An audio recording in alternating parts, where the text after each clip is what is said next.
کہ کھیتی بھی نہیں ہے کہ جو کھڑی ہے کھیتی، ابن عباس فرماتے تھے کہ کھڑی کھیتی تسبیح پڑھتی ہے اور اس کا ثواب کھیتی والے کو ملتا ہے. ہاں، کھڑی کھیتی تسبیح پڑھتی ہے. گنا کھڑا کر دیا، سرسوں کھڑا کر دیا، ہاں، کپاس کی کھیتی، گیہوں کی کھیتی، یہ تسبیح پڑھتی ہے اور ثواب اس کا ہے، کمائی ہے، مال بھی ملتا ہے، ثواب بھی ملتا ہے. مال بھی ملے گا، ثواب بھی ملے گا. رسول صلی اللہ علیہ وسلم فرماتے تھے میں دنیا اور آخرت کی بھلائی لے کر آیا ہوں، میری بات مان لو.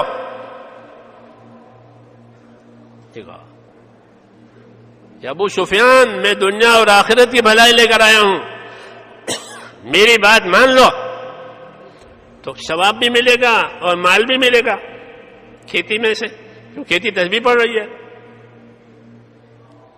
جی ہاں، یہ مثال ہے فضائل کی اور مسائل کی کہ ہر چیز کے فضائل بتائے. اس لیے ہم کہتے ہیں فضائل کی تعلیم کرو، فضائل کو سیکھو، فضائل کو سنو، تاکہ اللہ کے وعدوں کا یقین پیدا ہو جائے کہ میرا اللہ مجھے یہ دینے والا ہے. اس شوق میں کرے.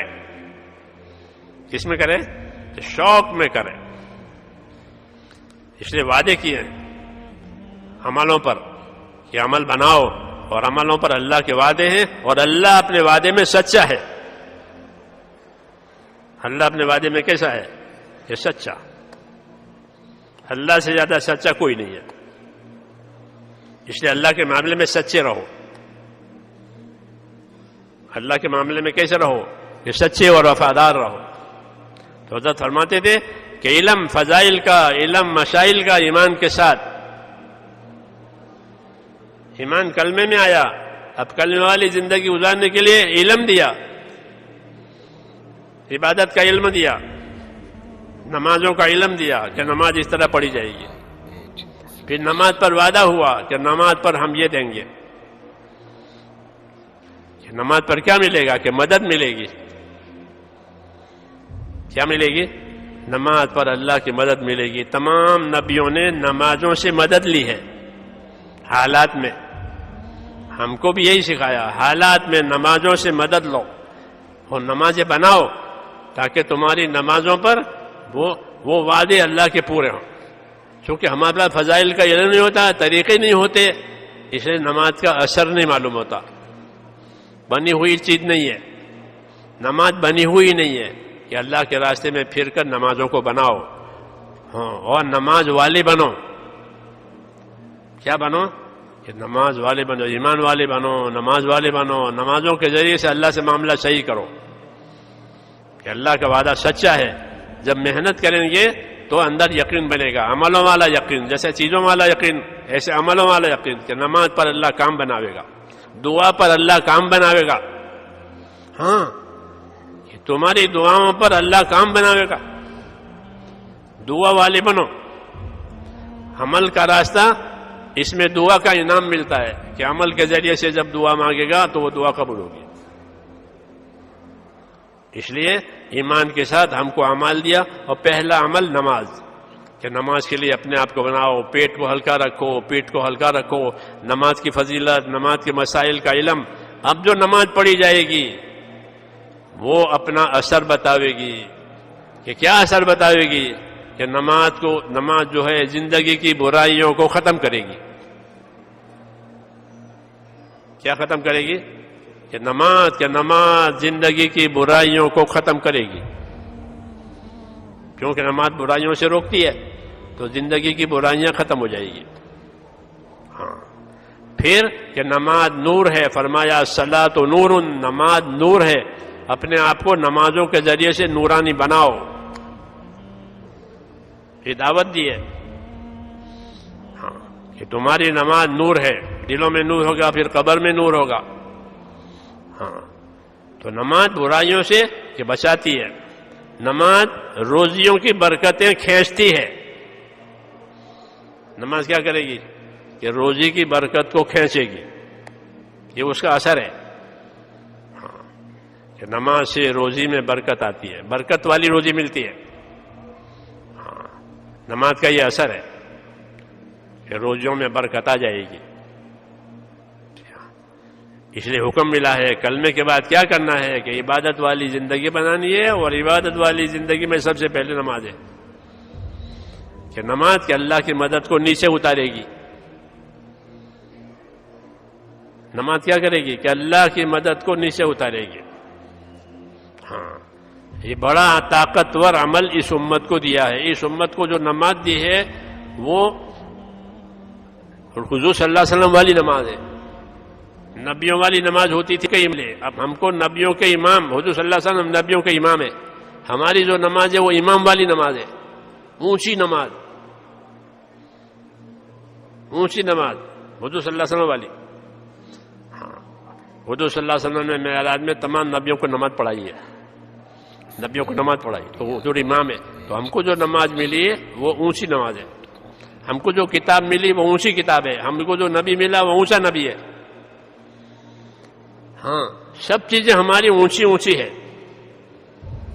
سمجھ میں آئی نا بات؟ تو یہ ہمارا دین ہے، پورا کامل دین ہمیں دیا گیا ہے. اس لیے اس کی محنت دی گئی ہے کہ ایمان کی محنت، پھر عبادت کی محنت. جب ایمان اور عبادت کی محنت صحیح ہو جائے گی تو پھر اخلاق صحیح ہو جائیں گے. کیا صحیح ہو جائیں گے؟ کہ زندگی اخلاق والی بنے گی. ہاں، کہ زندگی میں جو اخلاق برے تھے وہ نکل جائیں گے. نماز کا نور ہوتا ہے، اور نور کی وجہ سے آدمی روشنی میں ٹھوکر نہیں کھاتا. اس طرح نماز کے نور کی وجہ سے اب بدی میں نہیں جائے گا، بلکہ اگر گناہ ہو بھی گیا تو اس کو گناہ چبھے گا کہ یہ میں نے گناہ کر لیا، یہ میں نے گناہ کر لیا. اندر چبھن پیدا ہوگی. جی ہاں، نماز کی نورانیت، ذکر کی نورانیت. اس لیے ہم کو بنیادی چیزیں دی ہے، کلمہ اور نماز. ہاں، اگر کلمے والی محنت ہوئی تو عبادت والا ماحول بن جائے گا. حضرت فرماتے تھے ہماری محنت صحیح رخ پر ہوئی تو سب سے پہلے عبادت والا دین زندہ ہوگا. کون سا دین؟ عبادت والا دین زندہ ہوگا. پہلا نمبر عبادت. لوگ نمازی بنیں گے، دیکھ رہے ہو نمازی کثرت سے ہو گئی دنیا میں. اب بہت نماز پڑھنے والے ہیں. یہ میں نہیں کہتا 100% ہیں، لیکن بہت ہو گئے نماز پڑھنے والے، بہت ہو گئے حج کرنے والے، بہت ہو گئے عمرہ کرنے والے، بہت ہو گئے مال خرچ کرنے والے. یہ عبادت کا دین ہے. نماز، روزہ، حج، زکوٰۃ، یہ عبادت. کہ ہماری محنت کا صحیح رخ پر ہوئی تو سب سے پہلے عبادت کا دین زندہ ہوگا. تو وہ ہم دیکھ رہے ہیں کہ اللہ نے یہ کیا ہے محنت سے. جب اور محنت آگے ہوگی تو آگے کا دین زندہ ہوگا. اور وہ معاشرت کا دین ہے کہ ہمارے آپس کا رہن سہن صحیح ہو جائے گا. کیا صحیح ہو جائے گا؟ محنت کریں گے، صحیح محنت، تو رہن سہن صحیح ہو جائے گا. جیسے مدینہ والے پہلے لڑتے تھے، جب ان کی محنت صحیح ہوئی تو بھائی ہو گئے. کیا ہو گئے؟ پہلے لڑتے تھے، برسوں سے لڑتے تھے، آگ ہی لگ رہی تھی. اب حضور کا دین آیا اور دین پر محنت ہوئی تو عبادت بھی ہو گئی، اور ان کا رہن سہن صحیح ہو گیا آپس کا، کہ ان کی معاشرت صحیح ہو جائے گی، ان کا رہن سہن صحیح ہو جائے گا، وہ بھائی بن جائیں گے. اس کا تقاضا ہے کونوا عباد اللہ اخوانا. بھائی بن کر رہو اور اللہ کے بندے بن کر جیو. بھائی بن کر رہو، اللہ کے بندے بن کر جیو. یہ حکم ہے کہ ایک طرف تو اللہ کے بندے بنے، آپس کے بھائی بنے. کہ یہ والا دین بھی زندہ ہوگا کہ لوگ بھائی ہو جائیں گے، محنت ہوگی تو. اس طرح دنیا کا سارا ماحول پاک ہو جائے گا. ایسا کام دیا ہے کہ ہم نے یہ کام کیا کہ سارا ماحول دنیا کا پاک ہو جائے گا. ہاں، ایک طاقتور کام ہے یہ. اس کی محنت کی ذمہ داری دی ہے. نام تو ہے کلمہ اور نماز کا، اور پوری زندگی کے تمام شعبے کے نورانی اور ایمانی بن جائیں گے. تجارت ایمانی، ہر چیز ایمانی، بے ایمانی ہر جگہ سے ختم. اس لیے میرے بھائیوں، یہ ہماری زندگی کی ذمہ داری ہے کہ اپنے آپ کو آخرت والا بنانے کے لیے ہم کو ایمان اور علم دیا ہے. ایمان کی محنت کرنی ہے اور علم کو سیکھنا ہے. جہالت سے اللہ کا حق ادا نہیں ہوتا. جاہل ہے، جاہل کیا حق ادا کرے گا؟ اس کو خبر ہی نہیں ہے کیا حق ہے. اس لیے اپنے آپ کو دین سیکھنے پر لگانا ہے. دین سیکھنے کا شوق پیدا کرنا ہے، اللہ کے راستے میں پھریں گے، اللہ کے دین کی محنت کریں گے تو اپنے ایمان کی بھی خبر لیں گے اور اپنے علم کی بھی فکر ہوگی، اپنے اولاد کے علم کی فکر ہوگی کہ ہم اور ہماری اولاد دین سیکھیں، علم سیکھیں تاکہ حق ادا کریں، کیونکہ آخرت جو ہے وہ حق ادا کرنے کا بدلہ ہے، جنت جو ہے بدلہ ہے، بدلے میں ملے گی، بدلہ ملے جب عمل کریں گے۔ تو اللہ نے ہمیں ایک محنت دی ہے، اس محنت کی مثال ایسی ہے جیسے بارش ہو گئی، بارش ہو گئی کہ ہر چیز اگے گی، ادنا درجے کی بھی اور اعلیٰ درجے کی بھی، جو بھی اگیں گے زعفران بھی اگے گا، کیوں بارش ہو گئی ہے، اور پانی نہیں ہے تو کچھ نہیں ہوگا۔ اب دین کی محنت ہوگی کہ ہر خیر زندہ ہوگی، یاد رکھو ہر خیر زندہ ہوگی، ہر شر ختم ہوگا، محنت میں یہ اثر ہے پانی کی طرح سے، اور پانی کی ضرورت ہے ایسے محنت کی بھی ضرورت، بغیر پانی کے کچھ بھی نہیں ہے، بغیر محنت کے کچھ بھی نہیں، جو دین رہا سا وہ بھی ختم ہو جاتا ہے۔ اس لیے ہماری دعوت ہے کہ اپنے آپ کو دین کی محنت پر لانا ہے اور اپنے ایمان کو اور اپنے علم کو زندگیوں میں بڑھانا ہے تاکہ اللہ کا حق، اللہ کے حق، آپس کا حق، آپس کے حق یادہ ہو جاوے اور زندگی بھلائیوں والی بن جاوے۔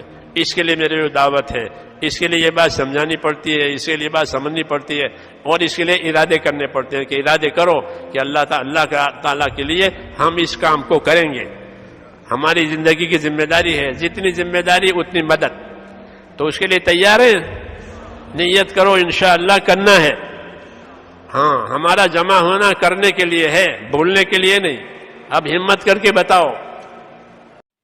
میرے بھائیو، دوستوں اور بزرگوں، حضرت جی مولانا محمد یوسف صاحب رحمۃ اللہ علیہ فرماتے تھے کہ ہمارے دین میں ہر چیز کے مسائل بھی ہے اور ہر چیز کے فضائل بھی ہے، اس لیے ہم مسائل بھی سیکھیں اور فضائل بھی سیکھیں۔ فضائل کے حلقوں میں بیٹھ کر سیکھیں اور مسائل علماء سے پوچھ کر سیکھیں۔ جیسا کہ نماز ہے، نماز کے فضائل ہے کہ ایک نماز جماعت کے ساتھ ادا کرنے پر ہمیں کیا ملے گا، اور پھر اس طرح نماز کے مسائل بھی ہے۔ دوستو، امید ہے کہ آج کے اس بیان سے آپ کو کچھ نئے جاننے کو ملا ہوگا۔ ملتے ہیں ایک نئے بیان کے ساتھ، تب تک کے لیے اجازت دیجیے، اللہ حافظ۔